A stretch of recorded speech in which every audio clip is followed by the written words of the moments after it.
لله نحمده ونستعينه ونستغفره ونؤمن به ونتوكل عليه ونعوذ بالله من شرور أنفسنا ومن سيئات أعمالنا من يهد الله فلا مضل له ومن يضلله فلا هادي له ونشهد أن لا إله إلا الله وحده لا شريك له ونشهد أن سيدنا وحبيبنا وأسوتنا ومولانا محمدا عبده ورسوله الذي أرسله بالحق بشيرا ونذيرا وداعيا إلى الله بإذنه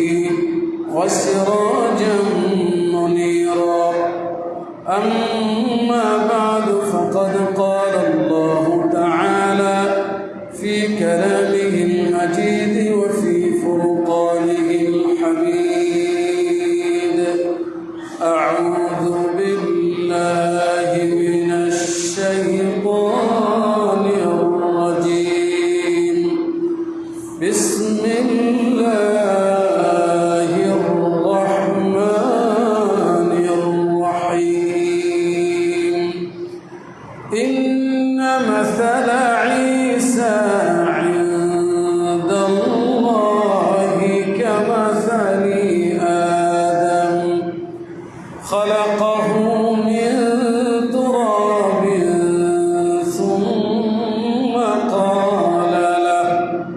ثم قال له كن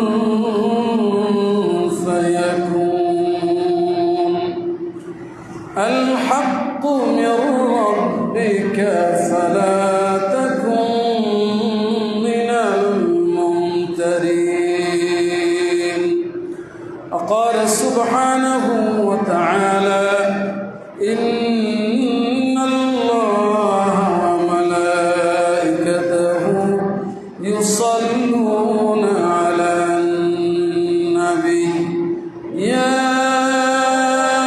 أيها الذين آمنوا صلوا عليه وسلموا تسليما اللهم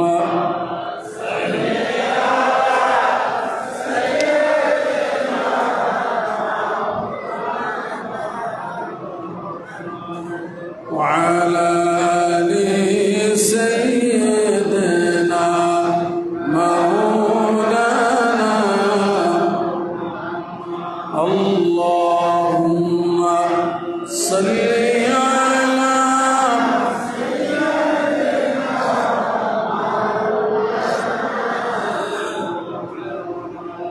وعلى آل سيدنا مولانا بلغ العلا بكماله كشف الدجى بجماله حسنت جميع خصاله صلوا عليه لا إله إلا الله لا إله إلا الله لا إله إلا الله لا إله إلا الله لا إله إلا الله لا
মহান রব্বুল ইজ্জত ওয়াল জালালের দরবারে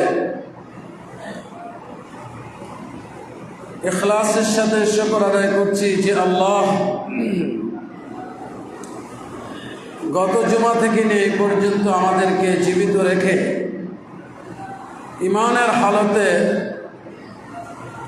ঈমানের দাবি পূরণের জন্য তার ঘরে আসার তৌফিক এনায়েত করেছেন। সবাই পড়ছি আলহামদুলিল্লাহ।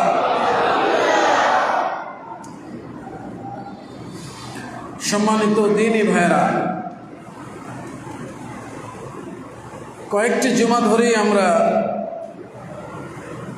বাবা আদম আলাইহিস সালামের সৃষ্টি থেকে নিয়ে আমাদের সৃষ্টি এই বিষয়ের উপরে আমরা ধারাবাহিক আলোচনা করেছি এবং বিষয়গুলি আমরা কোরআনুল কারীম থেকে জানবার চেষ্টা করেছি।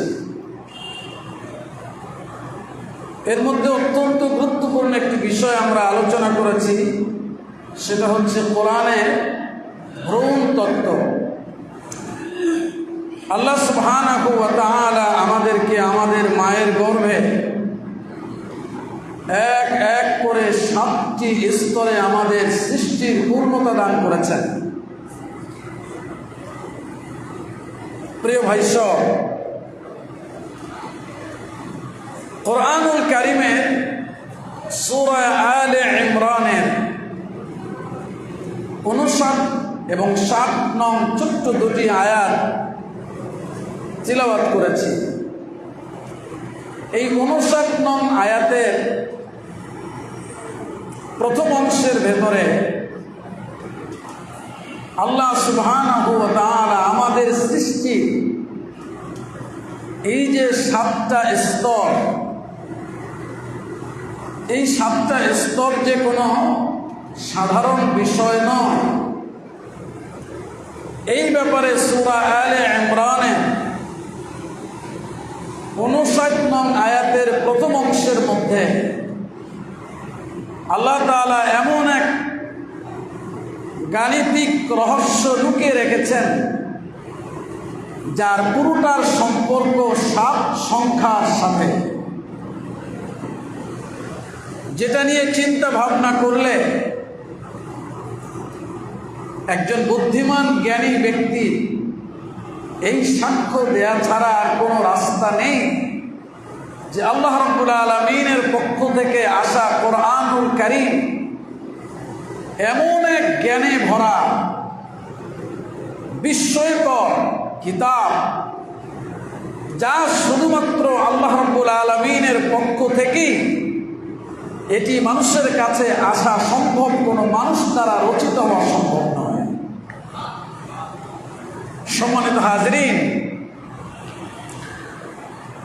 মক্কার লোকেরা রাসূল করিম সাল্লাল্লাহু আলাইহি ওয়াসাল্লামকে লক্ষ্য করে বলল, وقالوا لولا أنزل عليه آيات من ربه قل إنما الآيات عند الله وإنما أنا نذير مبين أولم يكفهم أنا أنزلنا عليك الكتاب يتلى عليهم إن في ذلك لرحمة وذكرى لقوم يؤمنون।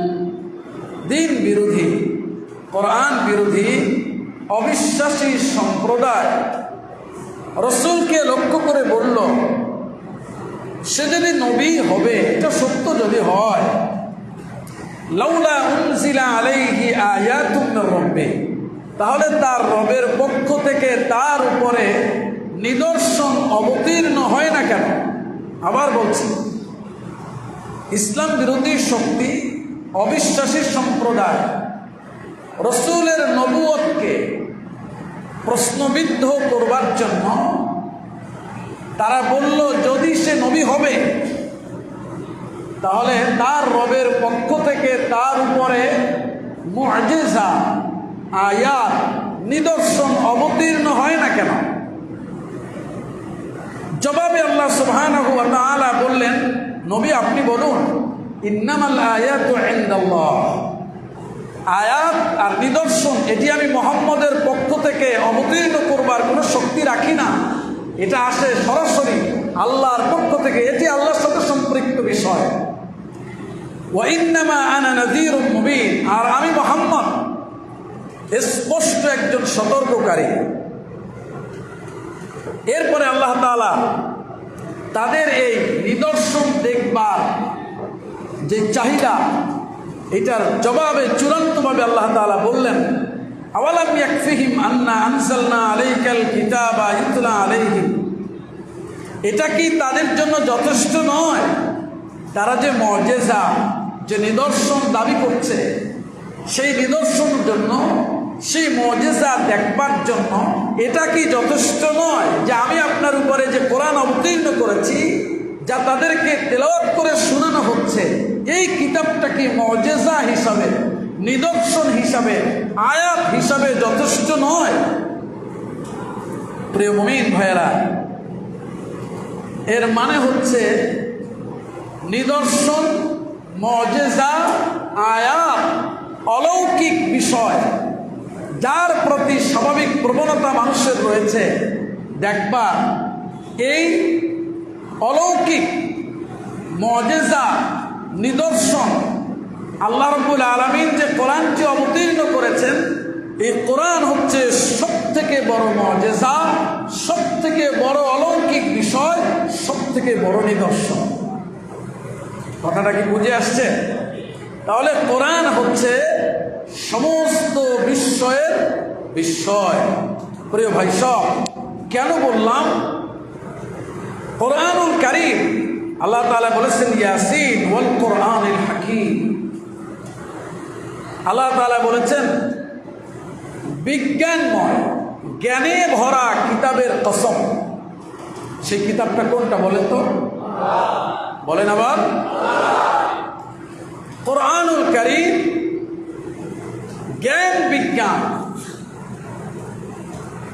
এত বেশি পরিমাণে এখানে রয়েছে, দিন যত যাবে, চিন্তা গবেষণা স্তর যত উন্নত হবে, মানুষের কাছে জাগতিক বিষয়গুলি, যাকে আমরা বিজ্ঞান বলি, এই বিজ্ঞান চর্চায় জাগতিক ব্যাপার যত বেশি মানুষের কাছে পরিষ্কার হতে থাকবে, আল্লাহর কসম, আল্লাহর কসম, আল্লাহর কসম, কোরআনুল কারীমের জ্ঞানের গভীরতা তত বেশি মানুষের কাছে ধরা পড়তে থাকবে।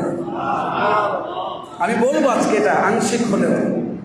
প্রিয় ভাই সব, আল্লাহ তাআলা সত্য বলেছেন ইয়াসিন ওয়াল কোরআনিল হাকীম। সুবহানাল্লাহ বলেন। কত সত্য আল্লাহ বলেছেন। কুল লা ইজতামাআতিল ইনসু ওয়াল জিন্নু আলা আন ইয়াতু বিমিসলি হাযাল কোরআন লা ইয়াতুনা বিমিসলিহি ওয়ালাউ কানা বা'দুহুম লিবা'দিন যাহিরা। নবী আপনি বলুন, সমস্ত মানুষ আর জিন মিলেও যদি চেষ্টা করে এই কোরআনের মতো একটা কোরআন বানাতে, লা ইয়াতুনা বিমিসলিহি, এই কোরআনের মতো কোরআন তারা বানাতে পারবে না, যদিও একজন আর একজনকে সাহায্য করে। সমস্ত মানুষ আর সমস্ত জিন মিলে কোরআনের মতো একটা কোরআন, একটা কিতাব, একটা গ্রন্থ রচনা করতে চাইলে কিয়ামত পর্যন্ত চেষ্টা করেও তারা সফল হবে না। শুধু এখানেই শেষ না, আল্লাহ রাব্বুল আলামিন প্রায় ১৫০০ বছর আগে এই চ্যালেঞ্জ করেছিলেন, কোরআনের মতো কোরআন বানাও, পারল না। কোরআনের 10টা সূরার মতো 10টা সূরা বানাও, পারল না। কোরআনের একটা সূরার মতো সূরা বানিয়ে নিয়ে আসো, সেটাও পারে না। আর কিয়ামত হয়ে যাবে, কোরআনের একটা আয়াতের মতো আয়াত বানানোই সম্ভব না। একটা আয়াত না, একটা আয়াতের আংশিক বানানো সম্ভব না। এই কথাটা মনে রাখবেন আজকে, এটা আমি একটু পরে প্রমাণ দেব। একটা আয়াত না, আল্লাহ বলেছিলেন একটা সূরা না, একটা সূরা না, একটা আয়াতের মতো না, একটা আয়াতের আংশিক। কি বলেছি? একটি আয়াতের আংশিক, পুরোটা না, এটাও বানানো সম্ভব না, না না। সুবহানাল্লাহ বলেন। এই কিতাব আমাদের কাছে আছে, আলহামদুলিল্লাহ বলেন। মুসলিম জাতি কোরআন থেকে দূরে সরে গেছে। এখন যত বানর, কুকুর, বদমাশ, শুয়োর এই প্রকৃতির মানুষের কাছে তাদেরকে ধর্ণা দিতে হচ্ছে, একমাত্র কারণে কোরআন থেকে দূরে সরে যাওয়া। সম্মানিত হাজরিন, আল্লাহ তাআলা বলেছেন বিজ্ঞানময় জ্ঞানে ভরা কিতাবের কসম, সুবহানাল্লাহ। হুদাল লিল মুত্তাকিন, এটি মুত্তাকিদের জন্য বিশেষভাবে হিদায়াত। হাদা বায়ানুল লিন্নাস, সমস্ত মানব গোষ্ঠীর জন্য। মানব গোষ্ঠীর কিসে কল্যাণ, কিসে অকল্যাণ, কোন রাস্তাটা তাদের জন্য জান্নাতে নিয়ে যাবে আর কোনটা জাহান্নামে নেবে, কোন রাস্তায় চললে পরে জীবন শান্তিময় হবে, নিরাপত্তাপূর্ণ হবে, কল্যাণকর হবে, আর কোন রাস্তায় হাঁটলে পরে জীবনটা দুর্বিষহ হয়ে পড়বে, যন্ত্রণাময় হয়ে যাবে। হাদা বায়ানুল লিন্নাস, ওটা মানব সম্প্রদায়ের জন্য। এই বক্তব্য দিয়ে কোরআনকে আমি অবতীর্ণ করেছি। কোরআনকে বলা হয়েছে বুশরা লিল মুসলিমিন, মুসলমানদের জন্য এটা সুসংবাদ। সুবহানাল্লাহ বলেন। গোটা মানব জাতির জন্য বক্তব্য, তার ধরন কেমন, মানে বক্তব্যটার গুণগত মান কি, এই জীবন দর্শনটা কেমন, কোরআনে বর্ণিত।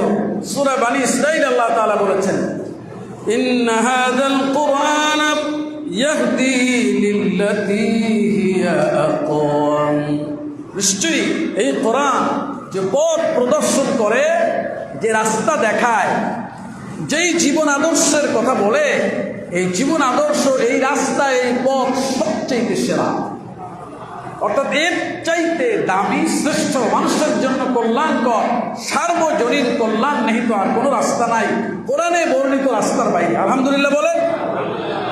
কোরআন হচ্ছে শিফাউল লিমা ফিস সুদূর, মানুষের হৃদয়ের মধ্যে যত রোগ আছে, যন্ত্রণা আছে, কষ্ট আছে, এই কষ্টকে নিরাময় দিতে পারে কোরআন। কোরআন হচ্ছে লা কিতাবুন আজিজ, এক পরাক্রমশালী কিতাব। লা ইয়াতিহিল বাতিলু মিন বাইনি ইয়াদাইহি ওয়ালা মিন খালফিহি, এর ডান দিক থেকে, বাম দিক থেকে, সামনের দিক থেকে, পেছন দিক থেকে, কোন দিক থেকে আল্লাহর কোরআনে কোন রকমের গলত, ভুল, ত্রুটি ঢোকা সম্ভব না।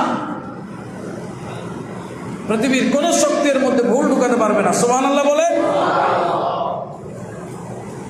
কোরআন হচ্ছে আল ফুরকান, সত্য এবং মিথ্যা স্পষ্ট পার্থক্যকারী কিতাব। আলহামদুলিল্লাহ বলেন।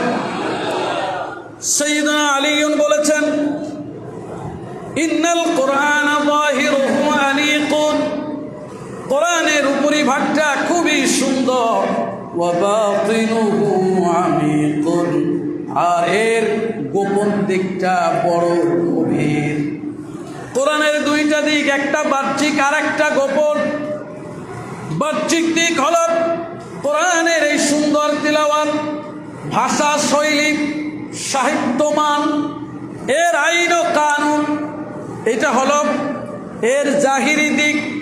বাতিনি দিক হল কোরআনের যে অর্থের গভীরতা আছে, যেখানে মানুষ চিন্তা ভাবনা করলে বিস্ময় বিমূঢ় হয়ে যায়, এবং কোরআনের মধ্যে যেই নূর আছে, এটা হলো বাতিনি দিক।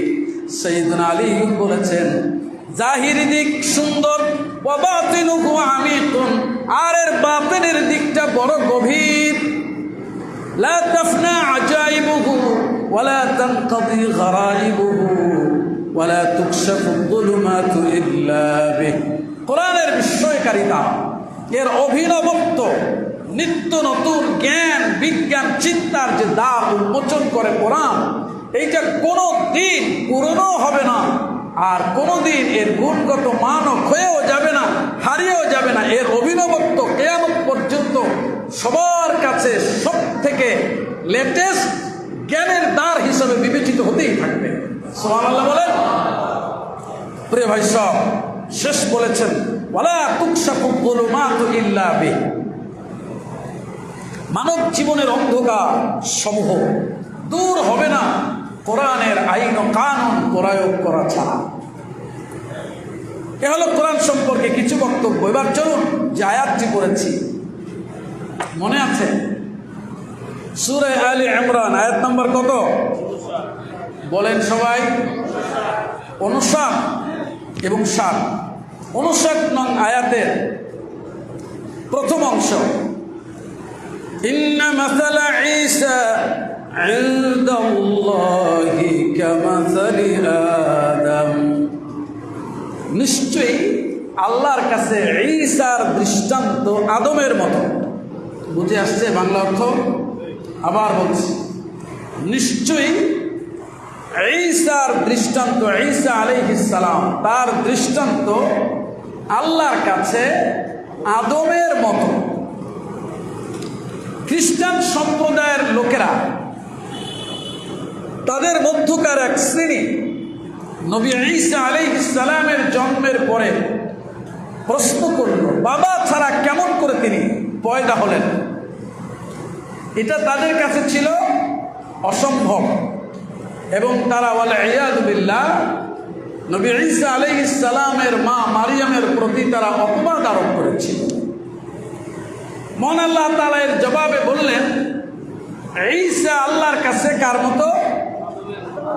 বলেন, কথা বলেন সবাই। আদমের মতো।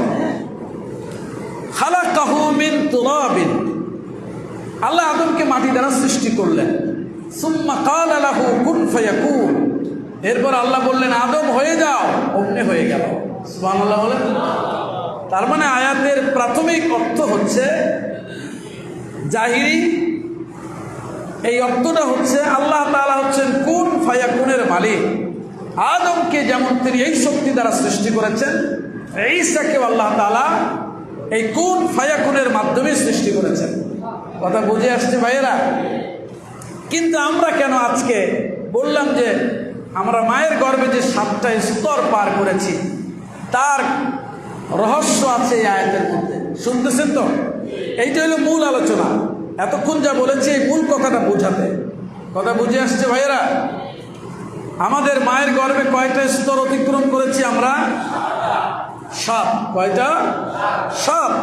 এই 7 সংখ্যার বিস্ময়কর রহস্য এই আয়াতের এই অংশের মধ্যে আল্লাহ তাআলা রেখে দিয়েছেন। সুবহানাল্লাহ বলেন। প্রিয় ভাই সব, কোরআন কতটা জ্ঞানে ভরা। সুবহানাল্লাহিল আযীম। ইন্না মাসালা ঈসা ইনদাল্লাহি কামাসালি আদম, নিশ্চয়ই আল্লাহর কাছে ঈসার দৃষ্টান্ত হলো কার মতো? আদমের মতো। প্রিয় ভাই সব, লক্ষ্য করুন সূরা আলে ইমরানের 59 নং আয়াতের এটা হইল প্রথম অংশ। এই প্রথম অংশের মধ্যে রহস্য নাম্বার 1, এই প্রথম অংশের মধ্যে আল্লাহ তাআলা 7টা শব্দ ব্যবহার করেছেন। কয়টা? বলেন সবাই। কয়টা শব্দ? 7টা শব্দ ব্যবহার করেছেন আদম পর্যন্ত। আয়াতের শুরু থেকে নিয়ে আদম, ইন্না মাসালা ঈসা ইনদাল্লাহি কামাসালি আদম, ইন্না থেকে নিয়ে আদম, এই হলো আয়াতের প্রথম অংশ। এই প্রথম অংশের আল্লাহ তাআলা শব্দ ব্যবহার করেছেন 7টি। কয়টি? সুবহানাল্লাহ বলেন। কয়টা? ইন্না মাসালা ঈসা ইনদাল্লাহি কামাসালি আদম। গুনুন, ইন্না 1, মাসালা 2, ঈসা 3, ইনদা আল্লাহ, কামাসালি আদম। কয়টা হলো? কয়টা শব্দ হলো? আসতে বলেন সুবহানাল্লাহ। কয়টা শব্দ? মারাহিলু খালকিল ইনসানি 7, আর মানুষের সৃষ্টির স্তর কয়টা? সুবহানাল্লাহ বলবেন না? মানব সৃষ্টির স্তর কয়টা? এই আয়াত রহস্যে ভরা। 7টি শব্দ আদম পর্যন্ত আল্লাহ তাআলা ব্যবহার করেছেন, যে ঈসার দৃষ্টান্ত আল্লাহর কাছে আদমের মতো। অর্থাৎ আল্লাহ তাআলা মানব জাতিকে যে 7টা স্তর ব্যবহার করে, ধাপ অতিক্রম করে পূর্ণ সৃষ্টিতে আল্লাহ পৌঁছে দেন, এই রহস্যের মধ্যে লুকানো আছে। সুবহানাল্লাহ।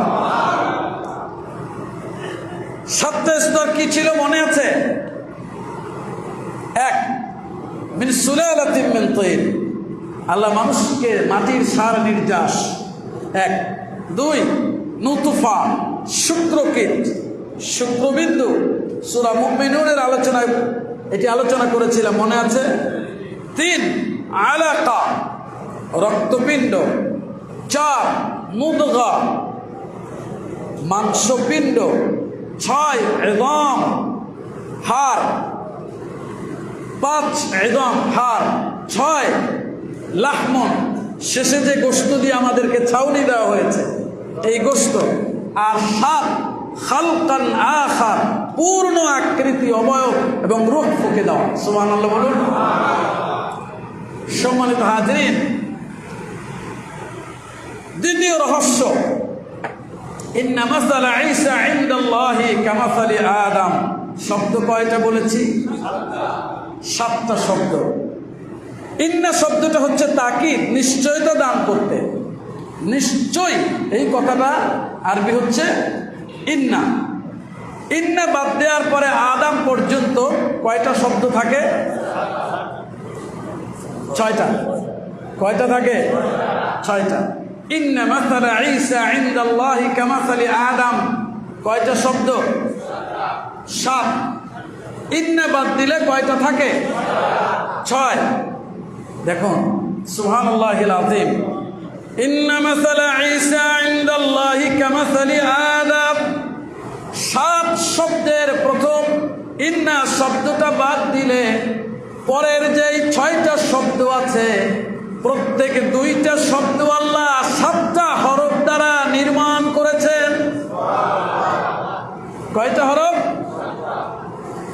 ইন্না বাদ দেওয়ার পরে 6টা শব্দের প্রত্যেক 2টা, অর্থাৎ 3 জোড়া, প্রতি 1 জোড়া শব্দে আল্লাহ হরফ ব্যবহার করেছেন 7টা করে। কয়টা? 7।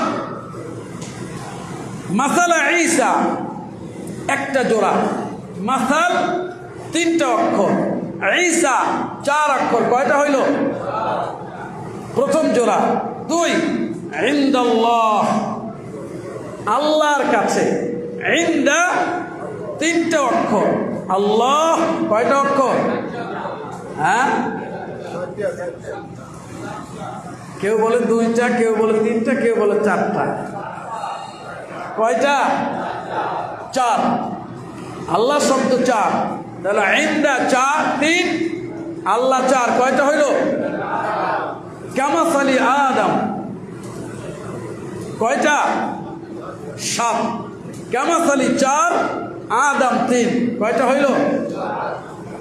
তাহলে এই আয়াতের ইন্নার পরে 3 জোড়া শব্দের প্রত্যেক জোড়া 7টি অক্ষর দ্বারা আল্লাহ তাআলা নির্মাণ করেছেন। কি মনে হয় এটা কাকতালীয়? এমনি এমনি হয়ে গেছে? এর পেছনে কোনো রহস্য নাই?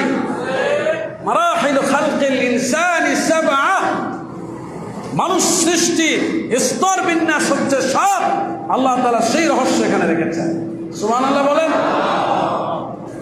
3 নম্বর রহস্য, ইন্না মাসালা ঈসা ইনদাল্লাহি কামাসালি আদম, নিশ্চয় আল্লাহর কাছে ঈসার দৃষ্টান্ত হলো কার মতো? আদমের মতো। শুনতেছেন আপনারা? সুবহানাল্লাহ, সুবহানাল্লাহ, সুবহানাল্লাহ। ইন্না মাসালা ঈসা ইনদাল্লাহি কামাসালি আদম। আয়াতের প্রথম অংশের এই 7টি শব্দের মধ্যে 2টা নাম আছে। কয়েকবার এখানে বললাম, দেখি কি আলোচনা শুনলেন, বুঝলেন। প্রথম অংশের মধ্যে 2 জন নবীর নাম আছে। কে কে বলেন তো?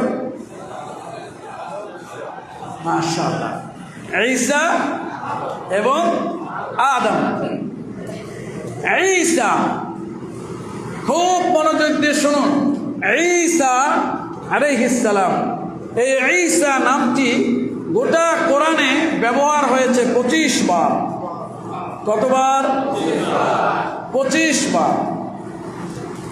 আদম, বাবা আদম আলাইহিস সালাম, তিনিও কোরআনে আলোচিত হয়েছেন মোট 25 বার। আরো আসতে বলেন, ঘুমাই ঘুমাই বলেন।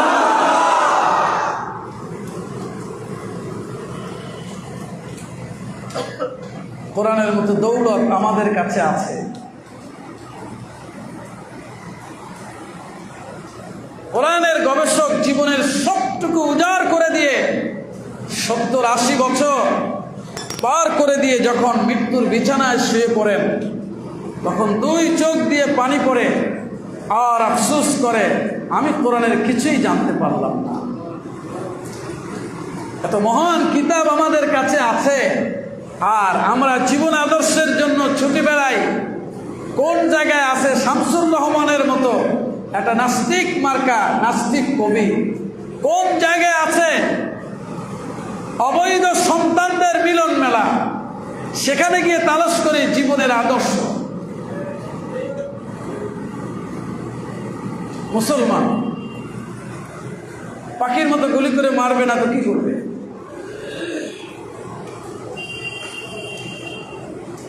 ঈসা আলাইহিস সালাম কতবার আসছেন?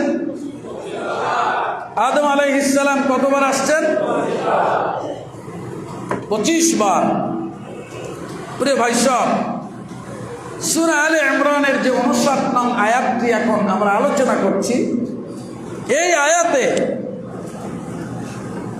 ঈসা আলাইহিস সালামের যে নামটা এসেছে, এইটা প্রথম ইন্না মাসালা ঈসা, এরপরে শেষ শব্দটা কি প্রথম অংশের? আদম।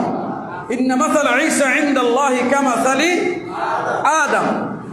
তা ঈসা এই যে শব্দটা, যা কোরআনে 25 বার এসেছে, তার মধ্যে ক্রমিক নাম্বার এই সূরার এই আয়াত যেটা আমরা আলোচনা করছি, এই জায়গায় ক্রমিক নাম্বার হলো 7।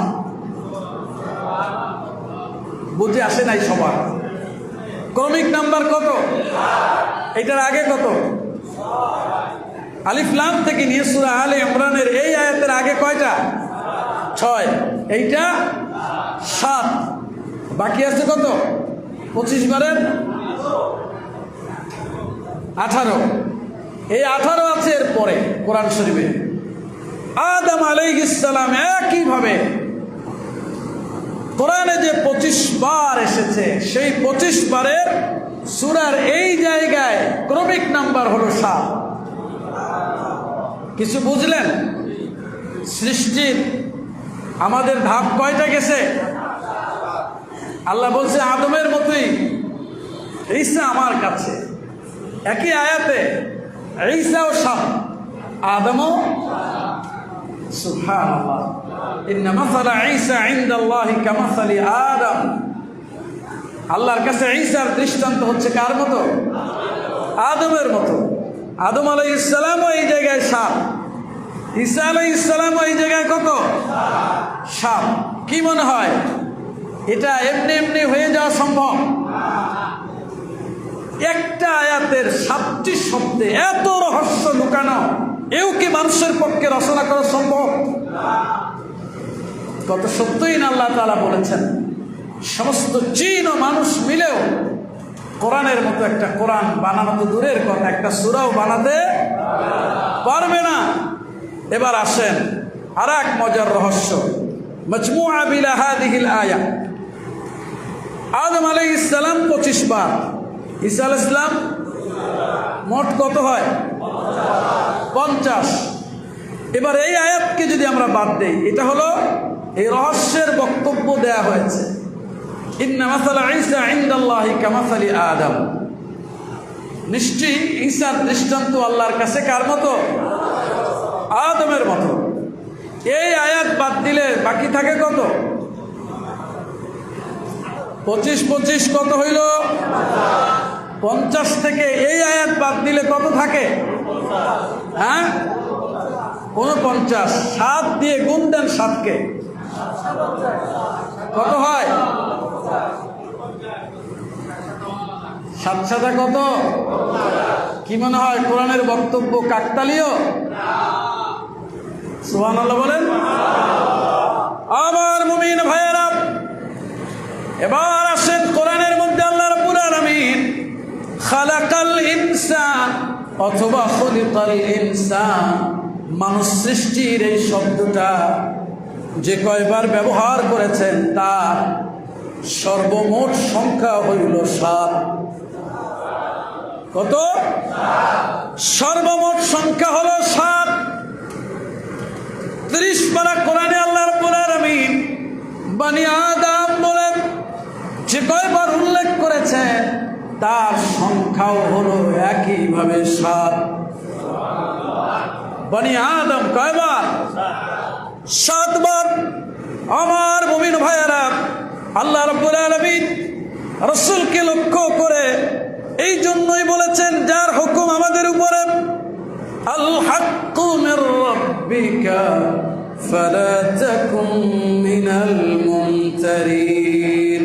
ও নবী, যে হকের ব্যাপারে আলোচনা হচ্ছে, মহাসত্যের ব্যাপারে যে আলোচনাগুলো হচ্ছে, যেই কথা হচ্ছে, আপনি মনে রাখুন এই মহাসত্য এটি আপনার পক্ষ থেকে এসেছে, আপনার রবের পক্ষ থেকে এসেছে। আল হাক্কু মির রাব্বিক, হক আপনার রবের পক্ষ থেকে। ফালা তাকুন মিনাল মুমতারিন, সুতরাং সন্দেহ পোষণকারীদের অন্তর্ভুক্ত আপনি হবেন না। যারা সন্দেহ করে, সংশয়বাদী, এদের দলভুক্ত আপনি হবেন না। হক কার পক্ষ থেকে? বলেন সবাই, হক কার পক্ষ থেকে? আল্লাহ রাব্বুল আলামিনের পক্ষ থেকে। এই জন্যই আল্লাহ রাব্বুল আলামিন আমাদেরকে প্রশ্ন করেছেন কোরআনুল কারীমের নিয়ে চিন্তা ভাবনা করবার ব্যাপারে। গত সপ্তাহে বলেছিলাম, মনে আছে কিনা জানি না, আফালা ইয়াতাদাব্বারুনাল কুরআন আম আলা কুলুবিন আকফালুহা। সূরা মুহাম্মদ, আফালা ইয়াতাদাব্বারুনাল কুরআন আম আলা কুলুবিন আকফালুহা। তারা কি কোরআন নিয়ে চিন্তা ভাবনা করে না, তাদাব্বুর করে না? আম আলা কুলুবিন আকফালুহা, নাকি তাদের অন্তরগুলো তালাবদ্ধ হয়ে আছে? সূরা মুহাম্মদ আয়াত নম্বর 24। আয়াত নম্বর কত? এই আয়াতটা পড়বেন যারা কোরআন পড়েন। যারা কেন, যাদের পড়ার জ্ঞান আছে প্রত্যেকেই পড়বেন। আল্লাহ তাআলা বলেছেন, আফালা ইয়াতাদাব্বারুনাল কুরআন ওয়ালাউ কানা, আফালা ইয়াতাদাব্বারুনাল কুরআনা আম আলা কুলুবিন আকফালুহা। তারা কি কোরআন নিয়ে চিন্তা ভাবনা করে না, নাকি তাদের অন্তরগুলো কি হয়ে আছে? আল্লাহ রাব্বুল আলামিন সূরা আন-নিসা 82 নং আয়াতে বলেছেন, আফালা ইয়াতাদাব্বারুনাল কুরআন ওয়ালাউ কানা মিন ইনদি গায়রিল্লাহি লাওয়াজাদু ফীহি ইখতিলাফান কাসীরা। তারা কি কোরআন নিয়ে চিন্তা ভাবনা করে না? যদি এটি আল্লাহ ছাড়া অন্য কারো পক্ষ থেকে আসতো, লাওয়াজাদু ফীহি ইখতিলাফান কাসীরা, তাহলে কোরআনের মধ্যে তারা অনেক বৈসাদৃশ্য, সাংঘর্ষিক, একটার সাথে আরেকটা মেলে না, এইরকম অনেক জিনিস পেয়ে যেত। কে বলেছেন? যদি আল্লাহ ছাড়া অন্য কারো কাছ থেকে আসতো। 30 পারা কোরআন, জ্ঞান বিজ্ঞানে ভরা এত বিশাল কিতাবের একটা অংশ আপনি দেখাতে পারবেন না যেটা কোরআনের আর একটা অংশের সাথে সাংঘর্ষিক। সুবহানাল্লাহ বলেন। একটা অংশ নাই যেটা কোরআনের সাথে সাংঘর্ষিক, এটা বলা যায় যে ওই অংশের সাথে এটা যায় না, ওই অংশের সাথে এটা মিলে না, ওটার সাথে এটা সাংঘর্ষিক। এইটা আল্লাহর পক্ষ থেকে যদি না আসতো আল্লাহর ভাষায়, তাহলে এমনটা পাওয়া যেত। আর আল্লাহর কাছ থেকে আসছে বলে এমন কিছু নেই। আলহামদুলিল্লাহ বলেন। প্রিয় ভাই সব, আমাদের উচিত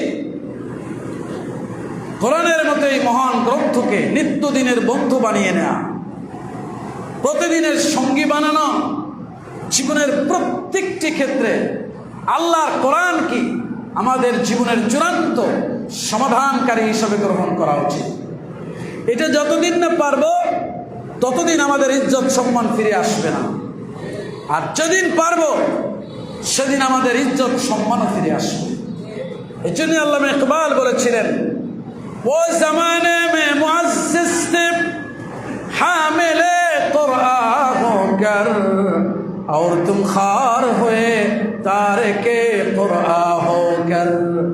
সাহাবা ইকরামদের জামানায় পৃথিবীর সবচেয়ে বিচ্ছিন্ন জায়গায় তারা অবস্থান করেছিলেন, কিন্তু কোরআনকে তারা বহন করবার কারণে, কোরআনকে জীবনে ধারণ করবার কারণে জীবনের আদর্শ হিসাবে কোরআনকে চূড়ান্তভাবে গ্রহণ করার কারণে গোটা পৃথিবীর কাছে তারা সম্মানিত হয়েছিল। শুধু সম্মানিত হন নাই, এই কোরআন বহন করবার কারণে এত সোনার মানুষে তারা রূপান্তরিত হয়েছিলেন, কিয়ামত পর্যন্ত তাদের সমকক্ষ আর হবেই না কেউ। আর তোমরা, আল্লামা ইকবাল বলছেন, তোমরা আজকে বেইজ্জতি হচ্ছ কেন? কোরআনকে ছেড়ে দিয়েছে। আজ 200 কোটির উপরে মুসলমান, কিন্তু এই 200 কোটি মুসলমানকে বানরের মতো এরপরে গলায় ওটারে কি বলে শিকল লাগায়, রশি লাগাইয়া এরপরে পাশায় বাড়ি দিচ্ছে, আর বান্দরের মতো মুসলমানগুলো লাফাইতেছে। সমস্ত সম্পদগুলি আল্লাহ মুসলিম অধ্যুষিত জনপদের মধ্যে যা ছাড়া পৃথিবী চলবে না সেগুলোকে গচ্ছিত রেখেছেন, কিন্তু এইগুলোর কাছে নামে আছে কোরআন, কামে নাই। নামে কোরআন আছে, কাজে নাই। আশ্চর্য হয়ে গেছি, আজকের এই যে দেখুন ফিলিস্তিনের গাজা শেষ করে দিচ্ছে, আজকে ইরানে হচ্ছে, সর্বত্র হামলা হচ্ছে। কি আশ্চর্য! মুসলমানদের বিরাট বিরাট রাষ্ট্রের বড় বড় নেতারা মুখের মধ্যে ললিপপ দিয়ে বসে রয়েছে, ফিচার নিয়ে তারা বসে রয়েছে, এক একটা বিবৃতি দেয়, বিবৃতি দিয়ে দেখাইতেছে যে আমরা কি সিংহ পুরুষ দেখো। কিন্তু বাতিলের কাছে তারা তাদের সামর্থ্য আর শক্তি নিয়ে হুঙ্কার দিয়ে ঝাঁপিয়ে পড়ে না, যে কারণে বাতিল তাদেরকে নিয়ে খেলছে। আর এক ইরান, আকীদার সাথে আমাদের অনেক পার্থক্য আছে, কিন্তু আমি আয়াতুল্লাহ খামেনির একটি বক্তব্য শুনে পরশু দিনে আশ্চর্য হয়েছি, এবং আমার ইমানের মধ্যে জালজালা তৈরি হয়েছে। একজন অশীতিপর মানুষ, 80 ঊর্ধ্ব বয়স, তিনি কি চমৎকার ভাবে বলেছেন, যারা ভয় পায় না তাদেরকে আবার ভয় দেখায়। সুবহানাল্লাহ বলেন। যারা ভয় পায় না তাদেরকে দেখায় ভয়। এরা ভয় পায় কাদেরকে? কাকে? জাতিকে বলেছেন, আমি মরে গেলেও তোমরা এই জাহাজ চালিয়ে যাবে।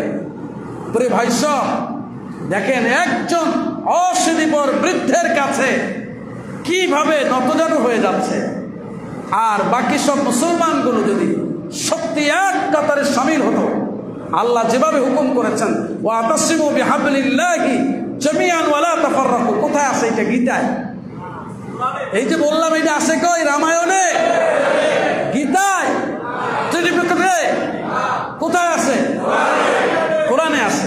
ওয়াতাসিমু বিহাবলিল্লাহি জামিআন ওয়ালা তাফাররাকু, সবাই মিলে কোরআনকে ঐক্যবদ্ধভাবে ধরো, শক্ত করে ধরো। ওয়ালা তাফাররাকু, বিচ্ছিন্ন হবে না। দুটোই নির্দেশ, বিচ্ছিন্ন হওয়া হারাম, ঐক্যবদ্ধ হওয়া ফরজ। কিন্তু কোথায় আমরা আছি? ঐক্যবদ্ধ নাই। আমরা কি আছি? বিরাট বিরাট ফতুয়া লইয়া বাইরই, যে ও মিলাদ পরে আমি পড়ি না, ও যিনি জিকির জোরে করে আমি আস্তে করি, ওর টুপি গোল, ওর টুপি পাস করলি, ও পরে জালি টুপি, ওর জামা লম্বা, ওরটা খাটো। দেখছি শয়তান দূরে বসে বসে জনমের হাসা হাসে, আর এরপরে চিন্তা করে যে আমি তো এতখানি বাজাইতে কই না। খুব বুদ্ধিমান মনে করে, যে যেখানে আছে প্রত্যেকেই মনে করে আমার চাইতে সেটা মুসলমান আর কেউ নাই। বুঝেন নাই? দেখবেন এই ছোট্ট ছোট্ট যা মরণে, আমি তো বলি আমার ভাষায়, আমার ভাষায়, আমার ভাষায় জোরালো ভাবে বলি, যেই যে বিষয়গুলি যা মরণে, কবরে, হাসরে, মিজানে, পুলসিরাতে কোনো জায়গায় জিজ্ঞেস করা হবে না, হবে না, হবে না, এইসব নিয়ে তারা ঝগড়া করছে। আপনি কি মনে করেন কবরে জিজ্ঞেস করা হবে যে তোমার টুপি কেমন আছিল? ফেরেশতাকে খাইয়ার কাম নাই, জিজ্ঞেস করা হবে নবীর সুন্নত টুপির প্রতি, টুপি তুমি পরেছো কিনা, এইটা গোল লম্বা চেতলা নাকি, এইটা না।